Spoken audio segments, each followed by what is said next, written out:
The story kicks off with three girls. The first one confesses that she's fallen for someone new and wants to end things. The second girl bluntly tells her senpai that people think he's worthless and hard to be around. The third doesn't hold back either, she likens him to a servant. With comments like these, you have to wonder, could his future wife really be hiding among this crowd? The scene cuts to school, where the main character mentions he's got plans after class. His name is Miyamoto. His classmates, however, don't seem to care. One of them says he's running late for his part-time gig and asks Miyamoto to handle the cleaning duties. Another guy wants to copy his assignment. A third, juggling a stack of papers, requests that Miyamoto deliver the homework notes to the staff room. Miyamoto fits the stereotypical nerdy guy with glasses look, which probably explains why everyone piles their chores on him. But he responds with a polite, "Leave it all to me." He claims he's got things going on after school, because he's oh so popular. Of course, that couldn't be further from the truth. Miyamoto's just a solitary figure doing everyone else's behind-the-scenes grunt work. His parents, who've passed away, once told him to treat others kindly. They said if he did that, he'd never be truly alone.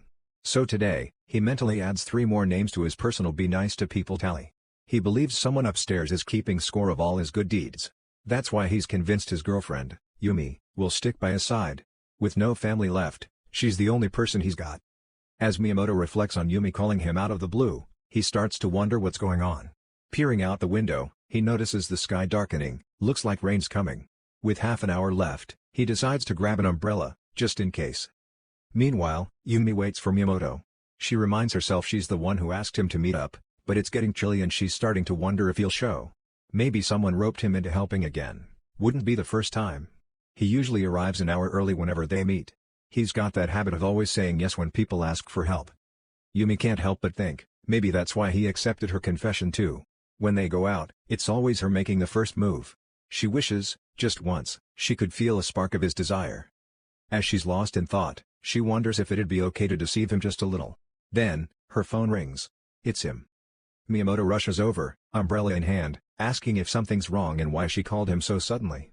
Yumi gives him a soft smile and drops the bomb. She's fallen for someone else and wants to end their relationship. Miyamoto doesn't reply. Just a quiet day? Escapes him. Silence settles in, and the rain begins to fall. As the rain pours, Yumi looks at Miyamoto with a strangely content expression. He's heartbroken, on the verge of tears. He asks her, was this just to see how much she could hurt him? She explains that she met an actor during her time at a modeling gig, they hit it off, and now they're a couple. She follows that up by saying she could never really tell what Miyamoto was thinking. Miyamoto lowers his gaze while she studies his face for a reaction. She continues, adding that her new boyfriend is the opposite of him, charming, fun to be around, and someone who makes her feel secure. She paints a picture of him pulling her close and whispering something sweet, like, "I love you more." Out of nowhere, Miyamoto quietly replies that he understands, and thanks her for everything. His calm reaction catches Yumi off guard. He's the one who's clearly in pain, yet she's the one who suddenly seems unsettled. Miyamoto, still composed, asks why she looks like the one who's hurting. He tells her it must be his fault, that whatever made him unappealing led to this, and he can't blame her. He reassures her not to worry, he won't breathe a word about what she told him. Then, gently, he says her name and hands her the umbrella. Use this, he tells her. Without another word, he turns and takes off running. As he runs, he says goodbye and wishes her happiness. He eventually stops and breaks down in tears. In his heart, he believes it was his failure to treat her right that brought this breakup on. He remembers his parents' words, "If you're kind to others, you won't be." But now, he's convinced the reason he's been left behind is because he wasn't kind enough. The freezing rain and biting winter wind will soon pass. But his belief remains untouched, he'll keep being kind, no matter what. And just like that, the winter of his first year in high school comes to a close. By the time spring rolls around, a girl is seated nearby, catching the attention of the boys around her as they steal glances her way. She looks down at her phone, thinking it's not time just yet. Wearing her new school uniform, she wonders whether Miyamoto will notice the keychain she's using, the one he gave her. He has to notice, right? It's only been 4 months since Miyamoto's breakup, so maybe he's still stuck in the past. But as his junior at the same school, she's hoping to spend as much time as possible with him. Suddenly, Miyamoto walks by, curious about all the commotion. He spots the girl sitting there, and she immediately runs over, latching onto his hand. Without hesitation, she grabs one of his earbuds and asks what kind of depressing song he's got on today. Then she lights up, exclaiming, "Saba fiction." And with a grin, she adds, "It's a love song." She says it's the perfect song to listen to while strolling under the cherry blossoms with him. Then she nudges him, "Are you thinking what I'm thinking?" Miyamoto suddenly tells her to give his earbud back and calls her name, Kurosaki. As he tries to grab it, she warns him not to touch her ear. That's her classic move. Miyamoto can help but wonder why someone like Kurosaki, who's so admired at school, keeps teasing him. Then, out of nowhere, she pops the earbud back into his ear and leans in a little closer. With a playful glint in her eye, she mocks him, saying he made a weird sound when she got near. She also points out that he's making that gloomy expression again and warns that if he keeps acting this way, he'll never get a girlfriend, maybe not even a single friend. Miyamoto stares at her. She catches him and asks what he's looking at. Then, half joking, she tells him not to treat her like some kind of puppy. He lets out a small ha, then quickly apologizes. Kurosaki shakes her head and says, "You're always like this, constantly apologizing." She reminds him of the school reputation he carries. People think he's trash and socially awkward. He apologizes again, of course. She tells him he needs to be more self-aware, and he promises he'll try. Kurosaki wasn't always like this, and Miyamoto can't help but wonder if it's because he didn't put in enough effort. Despite everything he's done, being generous, doing favors, helping others, he still ended up heartbroken, teased by a younger student he got to know by chance, and now, on top of all that, he's stuck in school with an ex and a junior who won't cut him a break. Sometimes, Miyamoto feels like there's just nowhere he belongs. On days like this, there's one place that always helps, his ashi. He couldn't visit during the spring semester, but today's the closing ceremony, and he figures he's earned a little break at a cafe. Elsewhere, two boys arrive and are greeted warmly. One of them asks if Reiken is in today. A girl working the cafe smiles and thanks them for their request, mentioning that Reiken's already gotten attention from 5 different groups. One of the boys comments that for someone like her, 5 is a pretty light day. They're fine waiting. The other guy asks if Reiken's really that popular. The first one confirms it, saying she's the neighborhood's queen and their top-ranked sadist. Meanwhile, Reiken herself is busy entertaining all 5 groups. The moment she spots the newcomers, she calls them filthy pigs and declares she's going to work extra hard today. The boys completely lose it, shouting her name in a frenzy. She leans in, striking poses and snapping selfies with her fans. But today, there's someone special in the crowd. Someone who matters a bit more. A boy steps forward with a request. She tells him he's got a lot of nerve for a pig, but fine, she'll do it. She says she'll bring 2 to the table and wants to do everything perfectly, especially with Miyamoto watching. Miyamoto is already seated when she walks over, teasing him by asking who's sulking because they haven't gotten their punishment. Then she demands to know why he's just sitting there taking her jabs in silence, even though Reiken is right in front of him. She calls him a slave and hands over a tropical juice, "For my obedient little servant." Her words send a shockwave through the boys nearby. They whisper among themselves, "Wait, is Miyamoto not a filthy pig but a slave instead?" Reiken laughs and says they're her noble piggy lords, and they thank her proudly. But Miyamoto? He's the only one she calls a slave. She explains it's because he never reacts to anything she says, no matter how outrageous. It's honestly boring. Miyamoto starts wondering what happened to Reiken. Back when she was just starting out, she wasn't like this. She was gentle, shy even. She didn't hurl insults, she was polite, genuinely excited, and the number of fan requests for her just kept going up. He used to cheer her on, genuinely happy for her. Maybe her rising popularity changed her. People evolve, and now, she's one of those who mock him. While he's lost in thought, Reiken snaps him back with a sharp tone, asking if he's even listening. She throws in a sarcastic line about whether his ears are just for show and asks if his parents never taught him to look someone in the eye while they're talking. Miyamoto gets it, but deep down, he's unsure how someone who wants to be kind is supposed to react to that. His parents told him to always be kind. So he believed the right thing to do was smile, stay quiet, and never push back. He never turned anyone down, not because he liked it, but because he thought that was what kindness meant. Yumi once asked him if he was really okay with how things ended. Kurosaki pointed out that he's always apologizing, no matter what's thrown at him. And now, Miyamoto finally sees it, he was always just playing the role of the obedient servant. Thinking he had a place in this world? That was a cruel illusion. Reiken keeps talking, telling him to quit spacing out and to tag along like he's supposed to. But this time, Miyamoto suddenly rises to his feet. He tells her to shut up, and to stop calling people slaves. Then he looks her in the eye and says this isn't the Reiken he once knew. Her face freezes. Everyone in the cafe starts murmuring. She just stands there, speechless. Miyamoto walks past her and, almost as an afterthought, apologizes for raising his voice. He adds that he won't be coming back to the cafe anymore. She blurts out that she doesn't understand, he always used to smile at her. Tears well up in her eyes as she says she always gave it her best for him. She reaches out to grab his hand, but he pulls away. He tells her he really was just a slave. But now? He's done.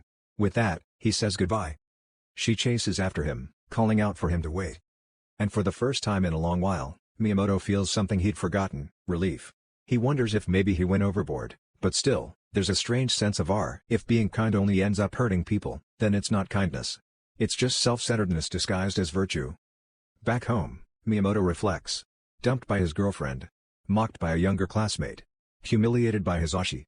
His whole life suddenly feels like one big reality check. His parents had always told him to treat others with kindness, but now, everything he's done in the name of being nice just looks like a fragile ego trip. He starts to question, maybe being alone is just how he's wired. He remembers a time when he asked his mom, someone who always preached kindness, what she liked most about his dad. She said it was how he stood his ground and got mad when it mattered. Back then, Miyamoto couldn't understand. If you got angry, didn't that mean people would hate you? But now he sees it. You can't just nod along with everything. You have to speak up. Stand for something. That's when Miyamoto decides he wants to start over. Break out of this pathetic mold he's trapped in. He grabs a pair of scissors and cuts his own hair. Staring at his reflection, he actually laughs. It's been years since he's met his own eyes in the mirror. If he keeps living like this, he'll just stay stuck. Youth is supposed to be bold, right? It's been way too long since he last cut his hair, so this feels like a step forward. He makes up his mind to visit a proper salon. With his bangs no longer hiding his face, the world seems a little clearer.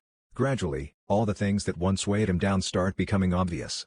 He ditches his glasses for contact lenses, fixes up his hair, and buys a fresh set of clothes. By the time summer break ends, Miyamoto is walking to school, and girls passing by can't help but glance in his direction. Meanwhile, in class, Kurosaki sits restlessly, thinking about the opening ceremony. The heat makes everything feel sluggish, but the one upside? She'll finally get to see senpai again. Two girls approach her, asking if she wants to hit karaoke after school. She politely turns them down, saying she has plans. One of them grins and teases, "Is it because of your senpai?" They both start giggling. "Why don't you just confess already?" They say. "Well, if you're not coming with us, have fun with him." Kurosaki walks downstairs, thinking about their words. Maybe it's time. Now that they're in the same high school, she doesn't want to be just his junior forever. But what if she confesses and ruins everything? That would be mortifying, and scary. She's not sure she has the guts. While passing by a mirror, she stops and glances at her reflection. Do I look cute enough? She wonders. It's been a whole month since they last saw each other. She heads toward Miyamoto's classroom to pick him up. But when she arrives, his seat is empty.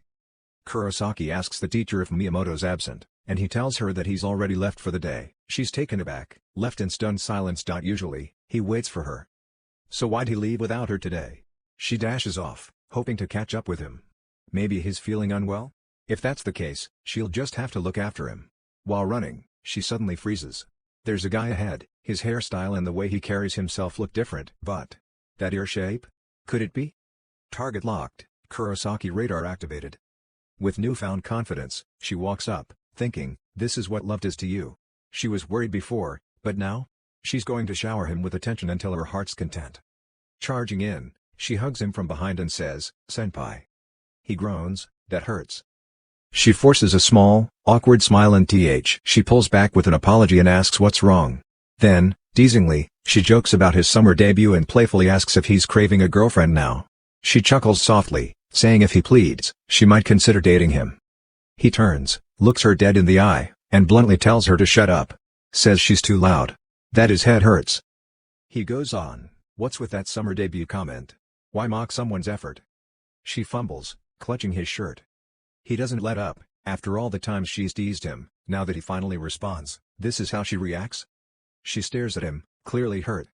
He used to think of her as just an adorable underclassman. But now, he asks, is it fun for her as long as there's someone to belittle? She shakes her head, denying it. She insists she wasn't making fun of him. Then she apologizes, and starts to cry. He asks if she thinks everything magically resets just because she tears up. Is it suddenly his fault just because he didn't cry? She tries to reach for his hand, but he pulls away and tells her goodbye. She calls after him through her tears, trying to stop him. But Miyamoto just wonders, why is she crying now? If she was going to do this, she should have just kept up that same fake smile she always wore. He's over it. Over his ex, over his ashi, and now over this junior. He's free.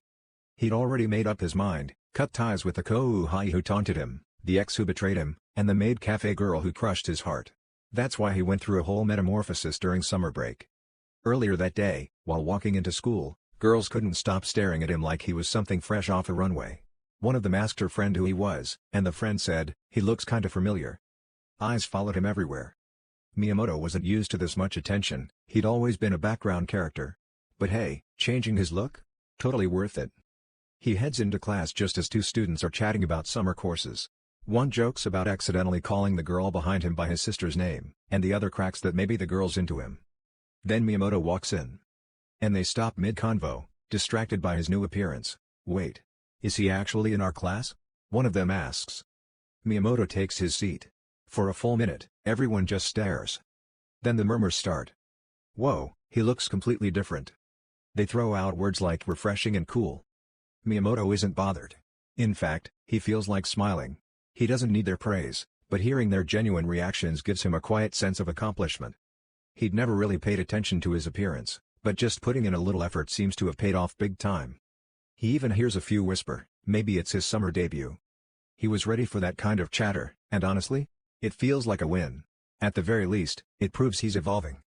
This is his first real step forward. Still, despite all the buzz, nobody actually approaches him. He remembers what Kurosaki once told him, that it was embarrassing to be seen around someone like him. That he needed to be more aware of himself. Up till now, all he'd done was try to please people. Always giving, never receiving. He never built any real friendships. And now, he wonders. Will anyone ever talk to him? Out of nowhere, someone calls his name. He turns around, and instantly recognizes her. Asakawa. His childhood friend. His ex. Yumi Asakawa. Model. Campus celebrity. The girl everyone stares at, both in the halls and online. Back in their first year, during winter, when they were secretly dating, she dumped him, loudly and proudly, for someone else. To everyone else, she might be the perfect dream girl. But to him? She's nothing but the villain of his story. And just a reminder, their relationship had always been hush-hush. No one knew. Miyamoto looks at her calmly and asks, "Need something?" She eyes him up and down, then smirks. "So this is your summer debut? Seriously?" She sneers. It's kind of hilarious. She says his appearance might have changed, but it's meaningless. But Miyamoto meets her gaze, steady and clear. He realizes the only beautiful thing about her is her face. But the Miyamoto she once knew? That guy's long gone. He looks her straight in the eyes and says, "Stop assuming whatever you want." Her expression twitches. That slight annoyance? Oh, it's delicious.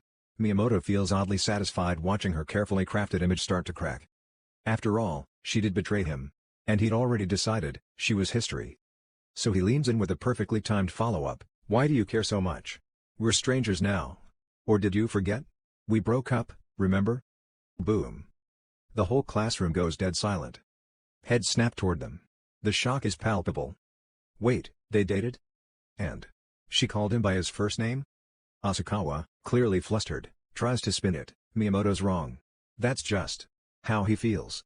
Oh really? Yumi, the ex who dumped him. Rure, the maid who stepped on his heart. He's done with all of them. The next day, a new challenge begins. Step 1, make a friend. He's sitting in class, deep in thought, realizing that talking to people is actually pretty hard. He glances at a classmate nearby, reading a magazine he likes too. Okay. This is it. He stands up, heart racing, and says, "Excuse me," Miyamoto starts. But before Kiyama can even register his presence, one of his friends interrupts, sweeping him into a conversation. Miyamoto quietly lowers his hand and sits back down. So much for that. Apparently, the friend is in full-blown crisis mode. "I had a fight with my girlfriend. She's not talking to me," he groans dramatically. Kiyama, barely fazed, asks, "How do you feel?" The guy sighs like a Shakespearean lead. "Lonely. I want to die." Kiyama shrugs. "Then hurry up and make up with her." The friend nods, thoroughly validated. Miyamoto just sits there, watching, listening, feeling like a background character in a drama he wasn't cast. On his way home, he feels a bit hollow. He didn't talk to anyone. Again. He thinks about Kiyama, maybe there was a window to jump in, but it closed behind relationship drama and size. And then it hits him, he's never really fought with anyone before. Not seriously. Was that heated exchange with Kurosaki a fight? He thought he'd changed. That he'd evolved. But when it came down to it, he didn't say what he truly wanted to. Is that really change? Back home, he starts doing push-ups. Probably out of existential panic. He's sweating. 30 reps in, he gives up and collapses on the floor. He never cared about working out before, thought staying thin was enough. But weirdly, he kind of enjoys the burn. He stares into the mirror. Why did he even bother changing his appearance? He should feel good about the transformation. But instead, there's this gnawing feeling like something's still off. The next morning, the alarm blares. Birds chirp. He's exhausted. Slept like trash. But there's no time to dwell. Today, he promises himself, he'll be better. He jogs to school, determined. If he wants to stop being a loner, he can act like one. If he keeps hiding behind silence and passive smiles, nothing will change. He sets his sights on Kayama again. They have things in common, talking to him makes sense. Logical even. But then, doubt creeps in. What if he's annoying? What if Kayama brushes him off? He shakes his head. Nope. No room for pity parties. He needs to man up and do something. At the train station, he climbs the stairs, wiping sweat from his brow, eager to move forward. And that's when he sees her.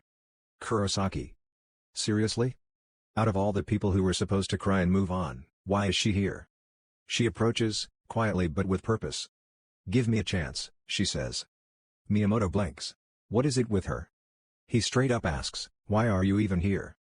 She repeats, give me a chance. What kind of chance? He asks, still confused. She pauses for a beat, then says, a chance to be by your side. He's stunned. What does that even mean? Her reply is simple, honest, and completely unexpected, because you were my first love. And that, folks, is the beginning of Akane Kurosaki's first love story. Let's rewind. Middle school. 3rd year. Winter. In class, students are chatting, naturally ignoring the existence of final exams. Did you hear the new King and King song? It hit number 1. It's so good, one says. Another brags about seeing the Taniki sisters live. Total flex. Meanwhile, Kurosaki is off in her own little bubble, eyes glued to her phone. She's watching the latest Saga Fiction MV. And it slaps. Hard. To her, it feels like this obscure, underrated band is sending her a direct message. Like their music is her personal hype soundtrack. Then, reality interrupts. A classmate calls out. Kurosaki looks up, startled. And here's where her fatal flaw comes into play. She smiles. And says, back to the present, standing at the train station, staring at Miyamoto with a mix of hope and hesitation. She's still that Kurosaki, the one who hides her true feelings behind sarcasm and fake smiles. The one who plays it cool even when her heart's pounding like a drumline. And right now, she's scared. Scared that if she lays her feelings bare, she'll be rejected. Or worse, misunderstood again. Because this new affection she's growing, it's delicate. Shaky. Like a song that's just starting to play, and she's terrified someone's going to hit pause. Miyamoto, completely unaware of the emotional storm brewing in her head, is standing there with his usual, quiet face. He glances at her and asks, so, you really meant it? About talking more? She nods, but it's small, almost invisible. He scratches the back of his neck. That band. Saga Fiction. I've been listening to them. Kinda gets stuck in your head. Her eyes light up for a second. Right? They're seriously underrated. She says it like it's casual. Like she didn't spend the last few years denying her own taste just to fit in. But this time, it feels real. Miyamoto gives her a look. You know, for someone who said she liked them, you looked like you were about to explode when I caught you listening. She makes a face, trying to play it cool. That was because of the Bluetooth malfunction, not the band. Don't judge me. He chuckles, actually chuckles, and it makes her heart jump a little. They start walking together. And for a moment, it feels like the tension, the awkwardness, the broken pieces of their past selves, they're all being replaced by something new. A genuine connection. Kurosaki can feel herself slipping. The walls she carefully built all summer, cracking under the weight of Miyamoto's quiet sincerity. She remembers how she spent the whole summer being dishonest. Pretending. Hiding. Laughing at things she didn't like. Playing along when she didn't care. She thought she had to do that to survive. But now she kind of wants to be honest again. Still, she doesn't confess. Not today. Because that voice in her head keeps whispering, he'll push you away. You're not ready yet. So instead, she settles for walking beside him, talking about music and exams and anything that lets her stay close a little longer. And maybe, just maybe, that's enough for now. Because this isn't the end of the story. It's just the chorus before the next verse. And just like that, Miyamoto finds himself trapped in a tornado of emotions, dragged along by Kurosaki's sudden, bold declaration. A date, he repeats, blinking like he just got hit by a slow-moving train. This Sunday? Kurosaki crosses her arms and gives him a firm nod. Yep. It's official now. Don't even try to back out. Rain or shine, senpai, you're mine for the day. Miyamoto, still processing the whiplash from I like you to you're going on a date whether you like it or not, gives her a sideways look. Didn't we just agree to be friends? She beams. Friends for now. But let me make one thing very clear, I'm not playing it safe anymore. I'm going full offense. He sighs and mutters, good grief, but he's smiling, just barely. Because something about Kurosaki's honesty, her tears, her chaotic energy, it all feels strangely comforting. Genuine.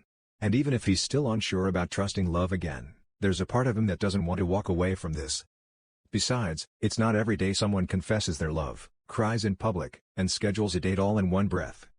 They part ways for the day, but Kurosaki keeps glancing over her shoulder like she wants to make sure he's still there. He catches her looking and waves with a small smirk. She immediately spins around and walks faster, clearly flustered, but her pace says something else entirely. Like she's floating. Meanwhile, Miyamoto's left with 1,000 questions and one unshakable feeling, things are changing. Again. Only this time, maybe for the better. He doesn't know what's going to happen on Sunday. He doesn't even know what kind of girl Kurosaki really is when she's not hiding behind a fake smile. But she wants to try. And maybe he does too. For now, he lets the thought of they're not a date but definitely a date echo in his head like the chorus of a song he didn't know he liked, awkward, off-key, but surprisingly comforting. So yeah, Sunday. Date. With Kurosaki. Guess he better start figuring out what the hell people wear to that kind of thing.